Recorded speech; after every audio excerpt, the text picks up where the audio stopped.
I think that RCC is a wonderful institution. I really can't find much at fault. But what I am concerned about, and I have been concerned about, is the fact that RCC, in a few years, it will be in existence 100 years.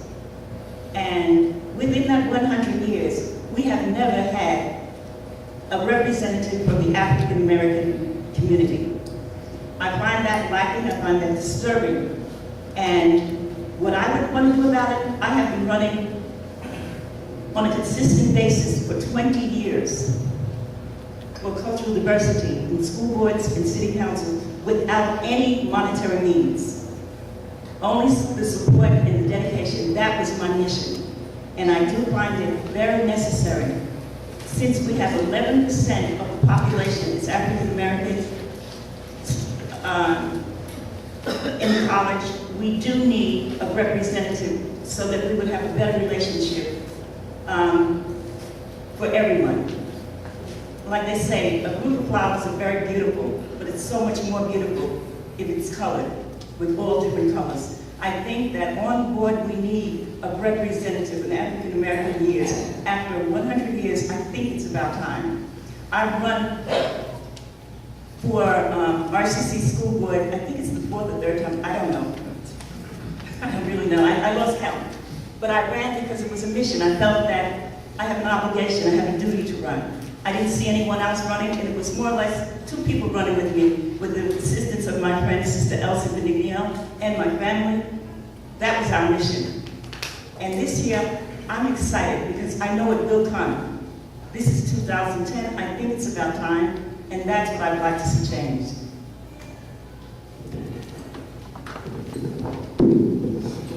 Thank you.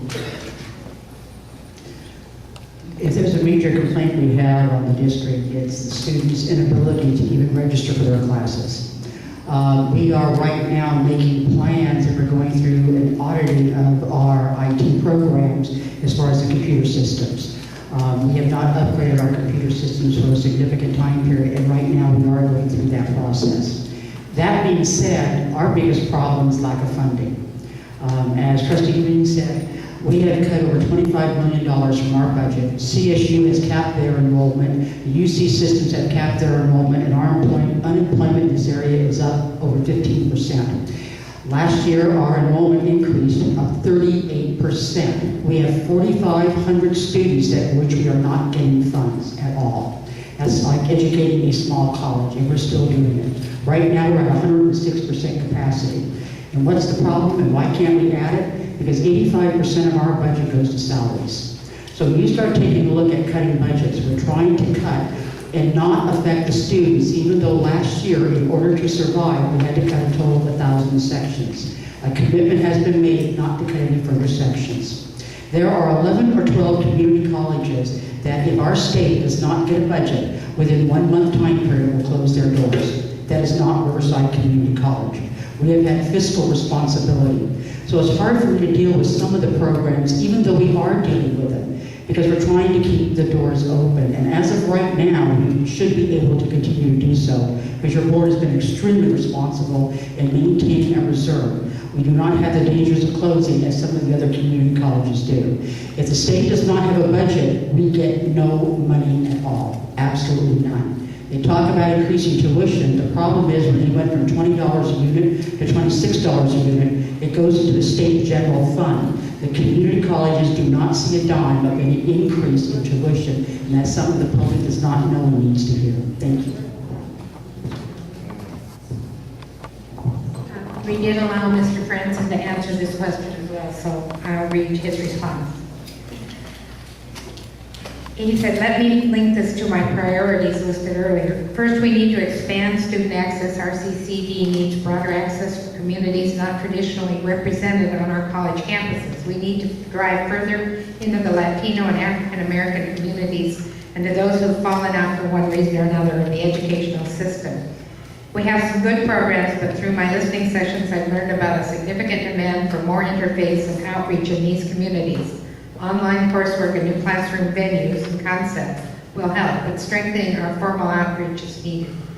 Second, we need to bolster efforts to ensure student success. This starts with reviewing and balancing the courses our 3 campuses provide. In listening sessions and meetings with hundreds of students, faculty, and staff, I've heard how challenging it has become to get the right coursework completed on time. Students tell me that it is difficult to enroll in the classes they need, often pushing back their anticipated transfer date by as much as a year.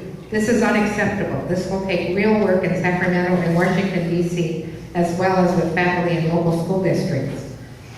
Third, we need to support an effective, cost-effective organization. We have to ensure our faculty and staff are fully supported and our resources are focused on educational offerings. Our faculty and staff are the backbone of our institution and need more support so they can provide our students with the highest level of education possible. We must recruit and retain the best faculty and staff, period. To conclude, these times are tough. There's no sugarcoating it. By boiling our challenges down to an anti-PLA related arguments or fiscal responsibilities, ignoring how complex our community college district is. Simple sound bites direct attention from what we should be focused on, student access and student success. We must look at RCCD's future in the context of our regional and global economy, which requires a commitment to expanding its offerings and services.